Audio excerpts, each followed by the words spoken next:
Next concept है हमारे पास 3 cube roots of unity. तो यूनिटी का क्या मतलब है, हम अगर देखें हमने 3 क्यूब रूट्स निकालने हैं तो हमारे पास क्या आ जाएगी, यूनिटी मीन 1। तो हमारे पास एक्स क्यूब जो है हमने क्या निकालना है, एक्स क्यूब, 3 क्यूब का मतलब एक्स क्यूब इक्वल टू 1। तो इस इक्वेशन से जो रूट आएंगे उनको हम क्या बोलते हैं, 3 cube roots of unity, unity mean 1। तो इस इक्वेशन को हम सॉल्व करते हैं, x cube minus 1 equal to 0 हो जाएगा। यहाँ से अगर मैं a cube minus b cube का फार्मूला अप्लाई कर लूँ और इसे ओपन कर लूँ तो क्या बन जाएगा, x square plus x plus 1 equal to 0, क्योंकि a cube minus b cube का क्या फार्मूला होता है, a minus b into a square plus a b plus b square. तो ये फार्मूला यूज़ करते हुए मैंने क्या किया है, फार्मूला अप्लाई कर दिया। अब यहाँ से क्या आ जाएगा, x इक्वल टू 1 और ये पूरी टर्म जो आएगी x square plus x plus 1 equal to 0।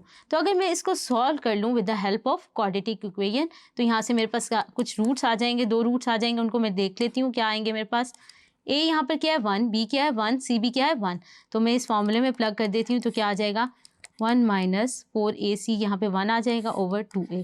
तो अगर मैं इसको सॉल्व कर लूँ तो ये क्या आएगा, -1 प्लस ये क्या आ जाएगा, -√3 आ रहा है। तो मैं क्या कर सकती हूँ, उसको आयोटा की फॉर्म में लिख लेती हूँ, क्योंकि -1 अंडर रूट किसके बराबर होता है, आयोटा के। तो मेरे पास ये रूट्स आ गए हैं। इसको अगर मैं अलग अलग करके लिख लूँ तो -1 प्लस √3 आयोटा बाय 2 एक रूट है, और दूसरा रूट क्या है हमारे पास, -1 √3 आयोटा बाय 2। तो कुछ प्रॉपर्टीज़ हैं इन 3 क्यूब रूट्स ऑफ यूनिटी से रिलेटेड, आइए इनको डिस्कस करते हैं। पहली प्रॉपर्टी क्या है, each complex root of unity is square of the other. इसका क्या मतलब है, अगर मैं इस जो मैंने ये रूट्स निकाले हैं 2 रूट्स, अगर मैं इस रूट का क्या करूँ, स्क्वायर लूँ, तो मेरे पास आंसर क्या आएगा, अदर रूट आ जाएगा। इसी तरह आप देख सकते हैं हमने क्या किया, ओमेगा को नाम दे दिया -1 प्लस √3 आयोटा बाय 2। तो हमने इसको हमेशा क्या कहना है, ओमेगा के बराबर रख दिया। और इसी तरह ओमेगा स्क्वायर क्या होगा, -1 जो हमारे पास दूसरा रूट आप स्क्रीन पे लिखा हुआ देख सकते हैं, ये हमारे पास क्या है, स्टैंडर्ड नोटेशन है। अगर हम इन 3 क्यूब रूट्स का क्या करें, सम करें, तो किसके बराबर आएगा, 1 प्लस ओमेगा स्क्वायर जो है वो किसके बराबर होता है, 0 के। ये बहुत मशहूर आइडेंटिटी है, इसको आपने याद रखना है, हमने आगे आने वाली एक्सरसाइजेज में इससे क्वेश्चन सॉल्व करने हैं। इसके बाद नेक्स्ट हमारे पास the product of all 3 cube roots of unity क्या होते हैं, 1। यानी अगर हमारे पास 3 सोल्यूशन क्या हैं क्यूब रूट्स ऑफ यूनिटी की, क्या है, 1 ओमेगा और ओमेगा स्क्वायर। अगर मैं इनको मल्टीप्लाई कर दूं तो मेरे पास यहाँ से क्या आ जाएगा, ओमेगा क्यूब। तो इनका जो प्रोडक्ट होता है वो क्या होता है, 1 के बराबर। आप ये प्रॉपर्टीज़ को वेरीफाई भी कर सकते हैं, अगर आप इन तीनों को मल्टीप्लाई करें तो आपके पास आंसर क्या आएगा, 1 आएगा।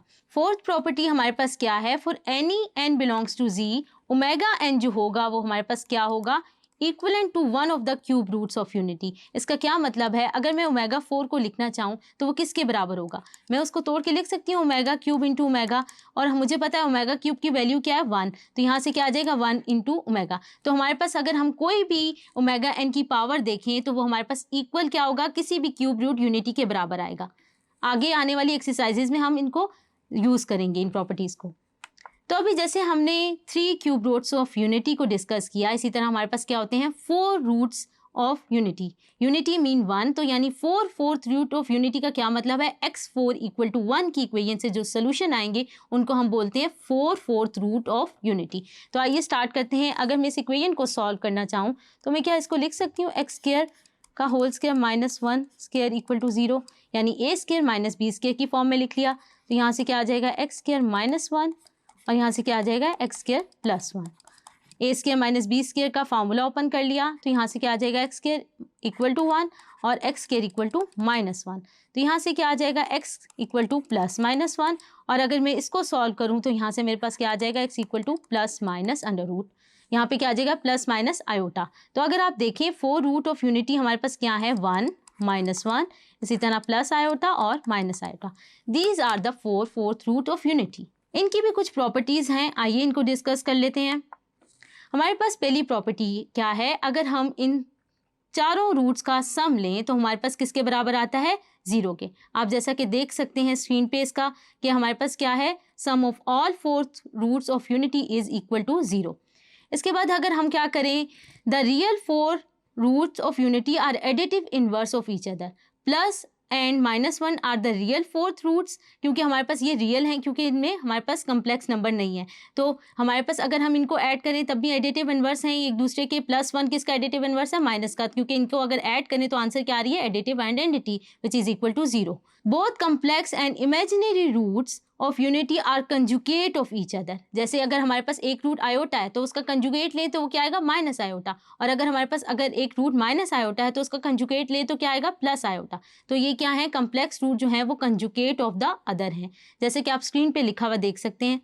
अगर हम इन रूट्स का क्या ले लें? प्रोडक्ट ले लें तो वो किसके बराबर आता है? -1 के। जैसा कि आप अपनी स्क्रीन पे देख सकते हैं, हमारे पास क्या आएगा? 1 को मल्टीप्लाई करें -1 से तो आएगा -1, और आयोटा को मल्टीप्लाई करें माइनस आयोटा से तो क्या आंसर आएगा? Minus iota square. और हमारे पास आयोटा स्क्वायर की वैल्यू क्या होती है? -1। तो ये जब हम इनको सॉल्व करते हैं तो हमारे पास क्या आता है? इनका प्रोडक्ट लेने के बाद हमारे पास आंसर क्या आता है? -1 के। होप सो आपको ये कॉन्सेप्ट समझ आए होंगे। Thank you.